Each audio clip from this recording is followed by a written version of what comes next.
Baik.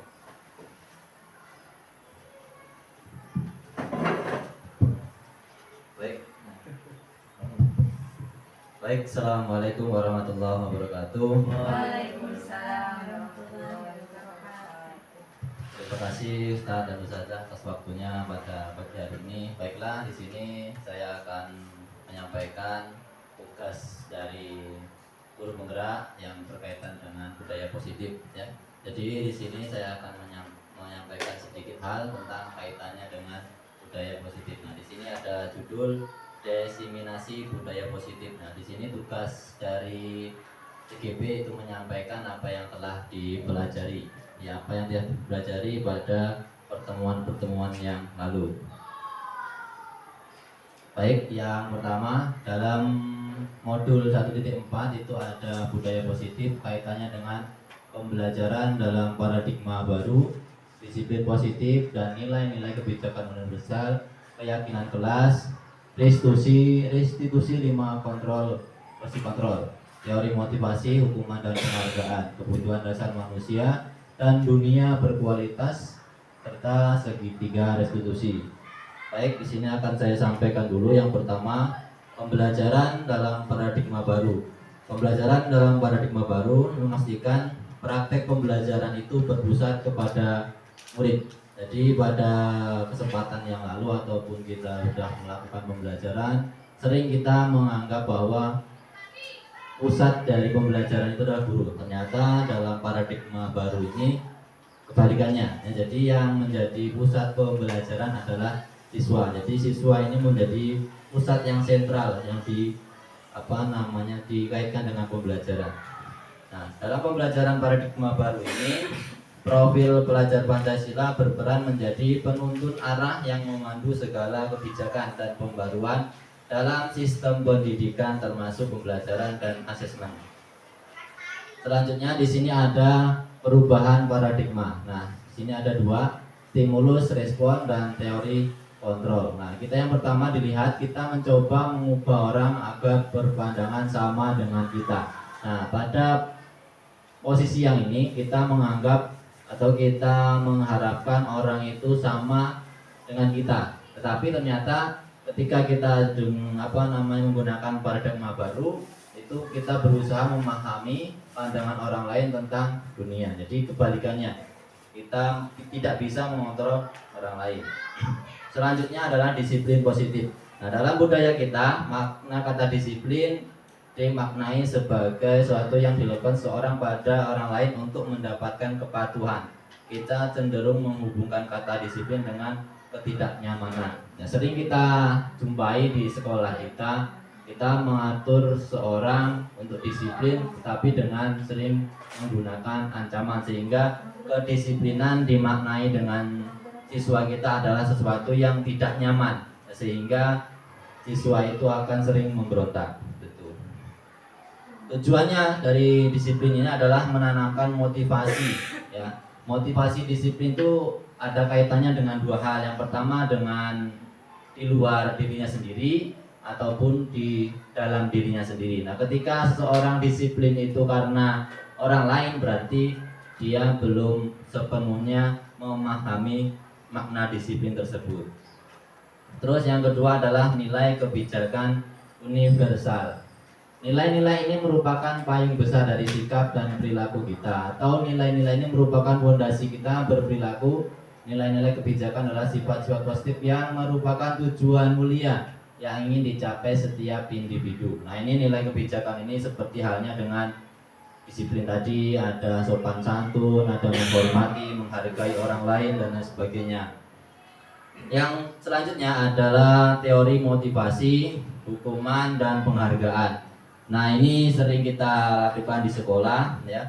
Tujuan dari disiplin positif adalah menanamkan motivasi pada murid-murid agar menjadi orang yang mereka inginkan dan menghargai dirinya sendiri dengan nilai-nilai yang mereka percaya. Ketika murid-murid kita memiliki motivasi tersebut, mereka telah memiliki motivasi intrinsik yang berdampak jangka panjang. Nah, ketika motivasi disiplin itu tumbuh dari dalam diri siswa, maka motivasi itu akan bertahan dengan lama ya, jangka panjang. Tapi kalau motivasi itu tumbuh dari orang lain, tentunya ketika orang lain itu tidak ada di situ lagi, mereka sudah bertindak tidak disiplin seperti itu. Kemudian yang kedua adalah teori motivasi perilaku manusia ya. Ada 3 teori. Yang pertama, untuk menghindari ketidaknyamanan atau hukuman. Nah, ini biasanya teori ini berkaitan dengan motivasi eksternal ya, seseorang mematuhi disiplin karena ada orang lain yang menjadi pemantau ataupun menghukum. Kemudian yang kedua, untuk mendapatkan imbalan dari orang lain. Nah, ini motivasi eksternal juga ya, disiplin karena nanti kalau siapa yang disiplin misalnya dikasih hadiah. Nah, itu merupakan motivasi eksternal yang tidak tumbuh dari dirinya sendiri. Yang kemudian itu kaitannya dengan untuk menghargai diri sendiri. Nah, ini merupakan motivasi yang bagus ya, ini nanti bisa berdampak jangka panjang. Ada ataupun tidak ada guru, mungkin bisa saja siswa itu tetap disiplin ya. Selanjutnya hukuman. Nah, ini hukuman bersifat satu arah dari pihak guru yang memberikan, dan murid hanya menerima suatu hukuman tanpa melalui suatu kesepakatan atau penghargaan dari pihak guru, baik sebelum atau sesudahnya. Hukuman yang diberikan bisa berupa fisik maupun psikis. Murid atau anak disakiti oleh satu perbuatan atau kata-kata. Nah, ini kita sering kita lihat, kita juga sering melakukannya. Hukuman ini akan berdampak tidak baik ketika kita terus-menerus lakukan kepada anak-anak kita. Selanjutnya ada penghargaan ya. Saat kita berulang kali janjikan hadiah kepada anak-anak agar bertanggung jawab, atau kepada seorang murid agar mempelajari sesuatu yang baru, atau kepada seorang karyawan agar melakukan pekerjaan yang berkualitas, kita sedang berasumsi mereka tidak dapat melakukannya atau mereka tidak akan memilih untuk melakukannya. Ini adalah teori dari Alfikon ya. Selanjutnya ini bisa kita lihat, dihukum oleh penghargaan. Ternyata penghargaan itu juga bisa menghukum ya. Tidak hanya hukuman, yang namanya hukuman itu bisa menghukum, ternyata penghargaan itu bisa menghukum. Yang pertama, pengaruh jangka pendek dan jangka panjang. Nah, ini ketika kita memberikan satu penghargaan kepada seseorang, ternyata dampaknya ada jangka pendek dan jangka panjang. Jangka pendeknya misalnya seperti siswa itu tidak akan melakukan pengerjaan tugas ketika tidak ada penghargaan. Jangka panjangnya siswa tidak akan menghargai dirinya untuk melakukan suatu kedisiplinan ketika tidak ada penghargaan yang diberikan oleh gurunya. Penghargaan adalah hukuman ya, hukuman. Jadi kreativitas siswa tidak akan muncul ketika tidak ada penghargaan, sehingga kreativitas itu akan mati dengan sendirinya karena tidak ada penghargaan. Penghargaan mengurangi ketepatan, penghargaan tidak efektif ya. Yang terakhir, penghargaan merusak hubungan. Nah, penghargaan tidak efektif ini apa? Nanti bagi siswa yang tidak berprestasi, itu kaitannya dengan pembelajaran. Siswa yang tidak pernah dapat penghargaan itu akan berdampak yang tidak positif, berperilaku yang tidak positif. Terus penghargaan merusak hubungan juga sama ya. Ketika kita memberikan penghargaan kepada yang juara 1, terus juara 2, juara 3, penghargaan untuk yang lain tidak ada, itu akan merusak hubungan. Oh, ternyata guru ini pilih kasih saya terus, yang nggak pernah dapat penghargaan, orang lain dapat, ini nggak dapat. Itu akan merusak hubungan. Selanjutnya, bentuk program kebajikan atau apresiasi. Nah, tadi tidak disarankan tidak menggunakan penghargaan, tetapi kita disarankan untuk memberikan apresiasi kepada murid sebagai pertama, beri pengakuan secara khusus. Nah, ini biasanya kita lihat anak kita yang sering mendapatkan piala, mendapatkan penghargaan, mendapatkan sesuatu yang bagus. Kita beri penghargaan secara khusus. Yang kedua, beri pengakuan secara pribadi. Ini bisa kita panggil misalnya. Bisa panggil terus dikasih tahu kamu mampu menyelesaikan ini dengan ini, ternyata bagus. Terus kemudian beri pengakuan kepada seluruh murid. Nah, ini ada kaitannya dengan tadi, biar tidak merusak hubungan dengan guru ya. Kita kasih penghargaan setiap semua murid sesuai dengan kemampuan yang mereka miliki. beri pengakuan secara konsisten. Terus yang terakhir, fokus pada proses, bukan hanya pada hasil. Misalnya hasilnya juara 1, tapi tidak hanya itu. Ketika dia kegiatan setiap hari dia baik, berpartisipasi, itu juga kita beri penghargaan. Nah, kemudian ini ada tindakan guru. Mencatat 100 kali di dalam buku kalimat saya tidak akan terlambat lagi karena terlambat ke sekolah. Ini kira-kira masuk ke hukuman apa konsekuensi? Ya, jadi nanti Bapak Ibu atau Ustadz Zaza silahkan nanti ditulis di bukunya, nanti kita cek ya, cek di selanjutnya. Kemudian lari mengelilingi lapangan basket 2 kali karena terlambat hadir sekolah. Ketiga, murid diminta untuk push up 15 kali karena tidak menggunakan masker sekolah.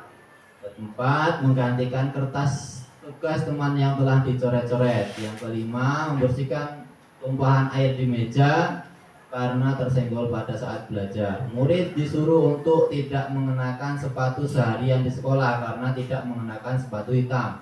Lari mengelilingi lapangan basket 2 kali karena terlambat 10 menit untuk pelajaran PJOK. Nah, kita lihat. Nah, di bagian pertama ya, tindakan guru. Mencatat 100 kali di dalam buku kalimat, sebuku kalimatnya saya tidak akan terlambat lagi. Ini merupakan hukuman ya, hukuman kepada murid karena sebelumnya tidak ada konsekuensi atau perjanjian ketika terlambat ataupun tidak masuk sekolah ya. Kemudian yang kedua, lari mengelilingi lapangan basket 2 kali karena terlambat hadir di sekolah. Ini merupakan hukuman ya, hukuman yang diberikan. Yang ketiga, murid diminta untuk push up 15 kali tidak menggunakan masker ke sekolah. Ini termasuk juga hukuman. Nah, yang selanjutnya ini menggantikan kertas tugas teman yang telah dicoret-coret. Nah, ini kaitannya dengan apa yang diberikannya. Misalnya dia mencoret-coret, dikasih konsekuensinya. Konsekuensinya lah mengganti. Yang selanjutnya adalah membersihkan tumpahan karena dia berperilaku menumpahkan tadi. Jadi ada konsekuensi. Yang selanjutnya juga kaitannya dengan hukuman. Nah, yang terakhir ini juga lari mengelilingi lapangan basket 2 kali dikarenakan terlambat 10 menit. Ini termasuk konsekuensi, bukan hukuman. Karena pada biasanya kegiatan PJOK itu kan sebelum olahraga ada pemanasan. Nah, mungkin waktu 10 menit itu dilewatkan siswa yang terlambat, nah, diganti dengan lari lapangan yaitu. Oke, selanjutnya ada kesimpulan ya. Baik, di sini ada kesimpulan kaitannya dengan tadi mengemukakan baik penghargaan maupun hukuman adalah cara-cara mengontrol perilaku seorang yang menghancurkan potensi untuk pembelajaran yang sesungguhnya. Sedangkan motivasi baik dari luar maupun dalam akan mampu memberikan dampak yang positif. Nah, kita lanjut ke keyakinan kelas. Nah, keyakinan kelas ini nilai keselamatan, kesehatan, inilah yang kita sebut sebagai keyakinan, yaitu nilai-nilai yang kebijakan universitas yang disepakati secara tersirat dan tersurat, lepas dari latar belakang suku, negara, bahasa maupun agama. Tadi untuk menghindari adanya hukuman ataupun secara fisik maupun secara verbal, kita sebagai seorang guru juga perlu untuk menanamkan keyakinan kelas. Jadi semua siswa kita berikan satu kesempatan untuk mengungkapkan bagaimana dia ingin belajar, bagaimana dia ingin mengikuti pembelajaran di kelas, sehingga nanti ketika disampaikan semuanya akan bisa berjalan dengan baik. Kemudian ini kita perlu sadari bahwa manusia itu ternyata memiliki kebutuhan dasar. Ya, kebutuhan dasar sama halnya dengan murid kita. Murid kita ternyata juga memenuhi kebutuhan dasar. Yang pertama adalah murid itu kebutuhan berdasar adalah kebutuhan bertahan hidup. Ya, bersifat biologis, fisiologis untuk bertahan hidup, misalnya kesehatan, rumah dan makanan. Ketika 3 hal itu tercukupi dari siswa, maka siswa tersebut nanti datang ke sekolah tentunya akan kebutuhan hidupnya sudah terpenuhi, sehingga bisa di sekolah itu belajar dengan dengan baik. Yang kemudian kasih sayang dan rasa diterima. Ini merupakan budaya ataupun merupakan iklim yang harus baik di sekolah kita atau di kelas kita, karena ketika tidak ada rasa kasih sayang tentunya nanti akan menjadi kelas yang tidak yang tidak baik ya, karena ada pengelompokan di sini bagian ini, di sini geng ini, di sini kelompok ini dan seterusnya. Nah, itu nanti timbulnya adalah ketidakbaikan di sekolah, senjangan. Yang selanjutnya adalah penguasaan, kekuatan untuk mencapai sesuatu, menjadi kompeten, menjadi terampil, dikuasai atas prestasi dan keterampilan kita. Yang selanjutnya kebebasan, membutuhkan kesempatan untuk bersuara, mencoba atau mandiri. Nah, ternyata siswa kita juga butuh mencoba ya. Ketika kita belajar itu kita berikan sepenuhnya waktu kepada siswa untuk untuk bersuara, mencoba atau berperilaku mandiri, sehingga mereka kebutuhannya akan terpenuhi. Yang terakhir adalah kesenangan. Ternyata kesenangan ini juga termasuk kebutuhan yang harus diterima oleh siswa, seperti bermain, tertawa, bergembira. Nah, ini merupakan kebutuhan yang harus dipenuhi oleh siswa, sehingga dalam pembelajaran nanti akan terbentuk iklim belajar yang baik. Nah, yang selanjutnya adalah 5 posisi kontrol. Nah, kita sering ini ya, sebagai guru, sebagai ustadz, kita sering di sini kita lihat bahwa ada 5 posisi kontrol. Yang pertama itu penghukum. Seorang menghukum bisa menggunakan hukuman fisik maupun verbal. Nah, yang kedua adalah pembuat merasa bersalah. Pada posisi ini biasanya guru akan bersuara lebih lembut. Nanti saya kasih videonya. Yang ketiga adalah teman. Guru pada posisi ini tidak akan menyakiti murid, namun akan tetap berupaya mengontrol murid melalui persuasi. Yang selanjutnya ada pemantau ya, memantau berarti mengawasi. Yang terakhir manajer, ini posisi yang paling bagus ketika kita perannya seorang guru. Baik, ini nanti ada video ya, saya putarkan sebentar kaitannya dengan posisi tadi. Ada 5 posisi kontrol. Ini bisa kita lihat bareng-bareng, nanti kita refleksi diri kita itu sebagai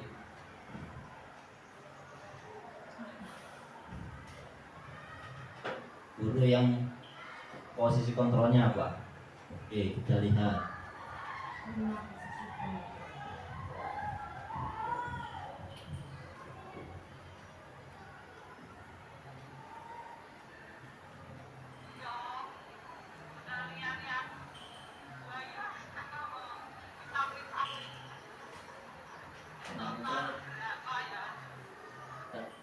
Rambut suara.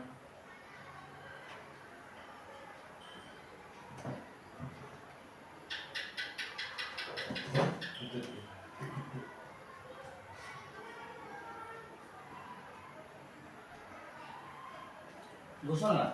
Ora.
Posisi Takut Zal.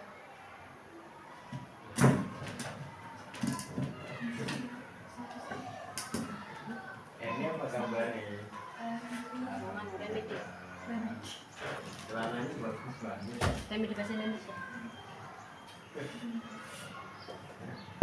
Warnanya kato.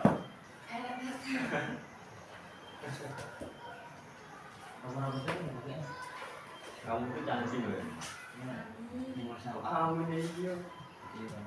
Diskoteka.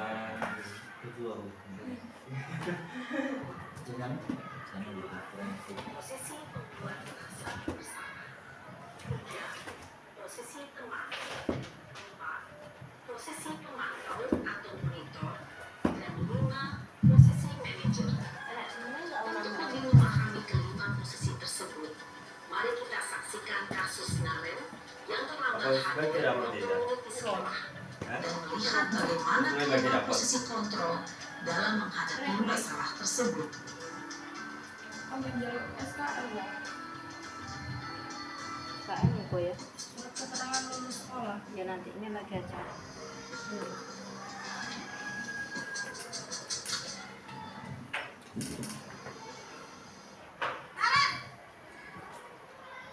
Sini kamu. Selamat pagi Bu. Selalu terlambat. Kamu deh, pasti terlambat. Maaf Bu, saya Apa coba? Alasan kamu apa lagi? Kapan sih kamu tidak terlambat? Malas sekali ya kamu jadi anak. saya Dasar pemalas. Gak kapok-kapok sih kamu. Sudah berapa kali terlambat? Sana, kamu keliling lapangan basket 2 kali. kenapa saya harus ke lapangan basket Bu? Kenapa? Kamu melawan ibu? Berani-beraninya jawab. Sudah terlambat, masih berani jawab pula. Sekarang, keliling lapangan basket 5 kali sekalian. Biar kapok. Cepat. Pergi sana ke lapangan basket. Posisi penghukum biasanya berbicara dengan nada tinggi, menghardik, menunjuk-nunjuk, menyakiti, dan menyindir. Hukuman bisa berupa fisik maupun psikis. Ibu dan bapak guru hebat. Dampak yang terjadi pada murid ketika guru berada pada posisi penghukum adalah murid cenderung akan memberontak, bahkan menyimpan dendam.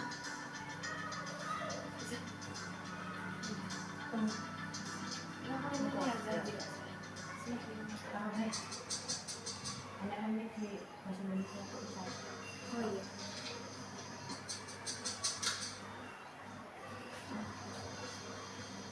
Naren, Apa namanya? Selamat pagi Bu. Naren. Kamu kenapa terlambat lagi, nak? Ya Tuhan, Naren. Kamu senang ya bikin ibu susah ya? Kalau kamu terlambat lagi, nanti ibu yang ditegur bapak kepala sekolah, nak. Disangka ibu tidak bisa membina kamu. Duh, gimana ini? Maaf Bu, Duh, Gusti Naren. Kamu suka ya kalau ibu ditegur bapak kepala sekolah? Terus, sekarang ibu harus tulis apa ini di buku absen? Ini kamu sudah sering terlambat loh. Ibu harus apa coba? maaf Bu, maaf sekali. Ya sudah, lain kali jangan bikin ibu susah lagi ya nak ya. Ibu tidak akan kuat lagi kalau kamu begini terus. Bisa jantungan kalau ibu tegur bapak kepala sekolah. Sana cepat kelas. Maaf ya Bu, Mau belajar habis. maaf sekali. Posisi pembuat rasa bersalah berbicara dengan nada tenang, cenderung lembut. Namun kata-kata yang diutarakan membuat murid merasa menjadi orang yang gagal. Memandang buruk dirinya sendiri, merasa tidak berharga, dan tidak sanggup membahagiakan orang lain. Ketika guru mengambil posisi pembuat rasa bersalah, murid akan menganggap dirinya yang bersalah dan ia akan menyimpan emosi negatif tersebut tersebut di dalam dirinya.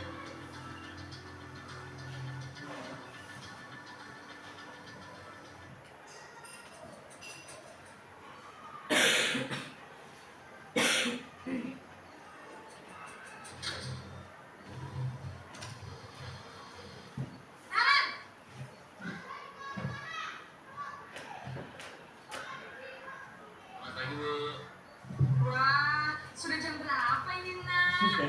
Selamat lagi ya, sayang.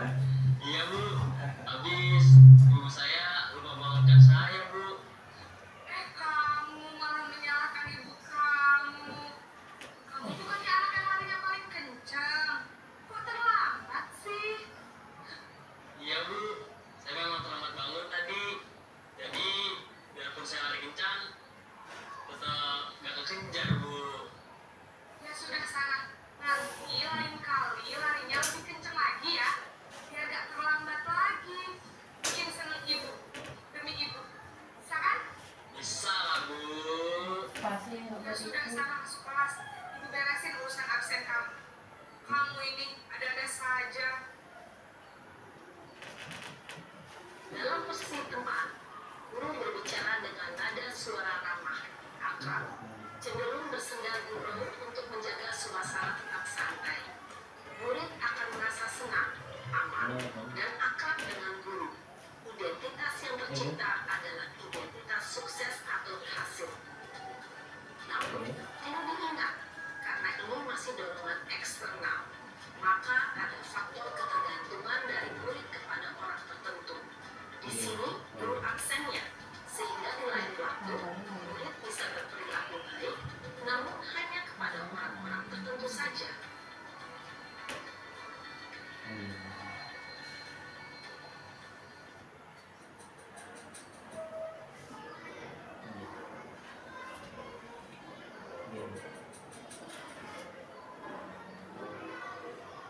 Oh, yang paling anak kecil loh.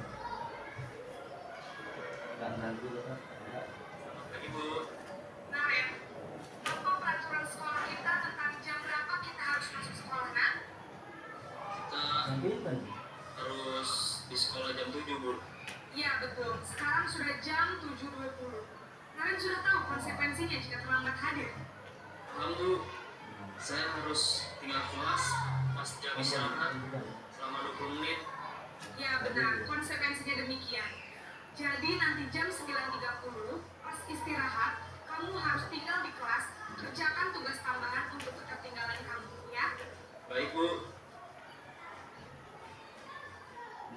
Posisi pemantau mengandalkan penghitungan atau data untuk mengontrol murid. Guru mengarahkan murid berdasarkan peraturan dan konsekuensi.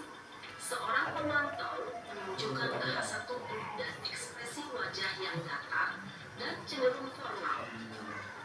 Nah,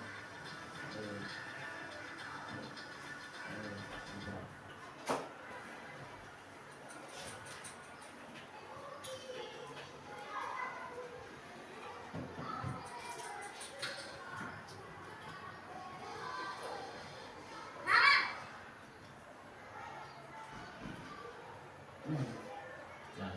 Pagi Bu. selamat pagi, Naren. Dia mau posisi. Maaf Bu, saya terlambat.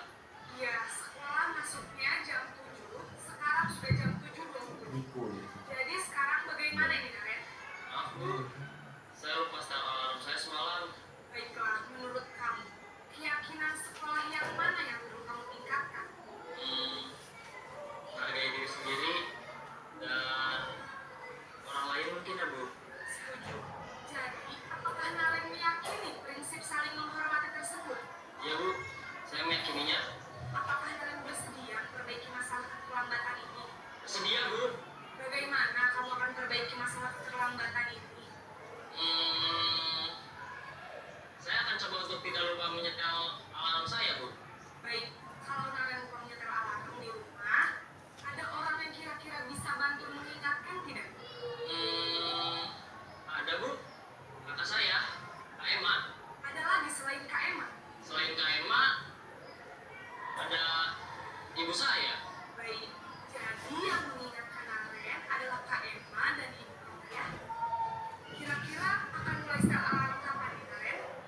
sekolah akan segera saya lakukan. Baik, jadi Naren akan setel alarm untuk bangun besok pagi dan akan diingatkan oleh kakak dan ibunda Naren ya. Ada lagi yang mungkin perlu dilakukan Naren agar tidak terlambat bangun lagi. Tidak ada, Bu.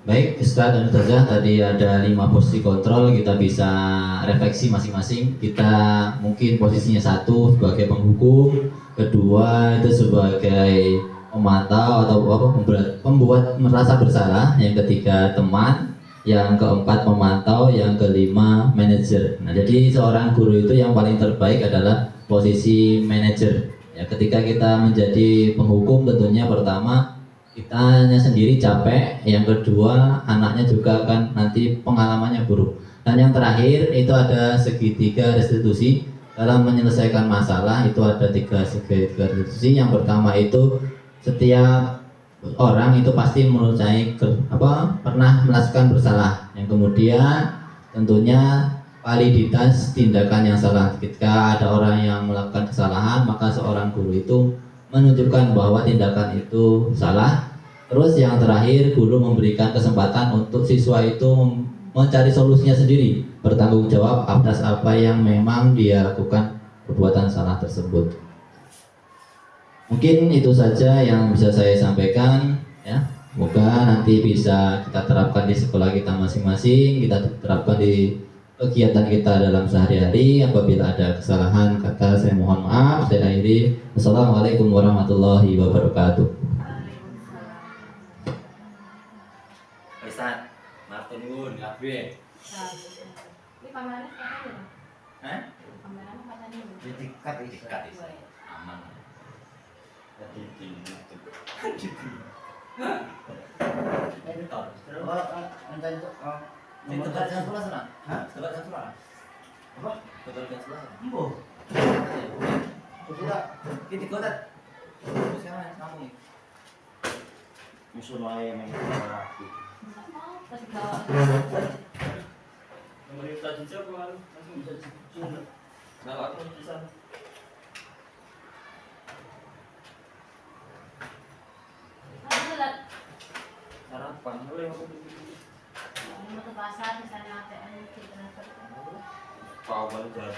gimana Tat? Tat. Tulisan.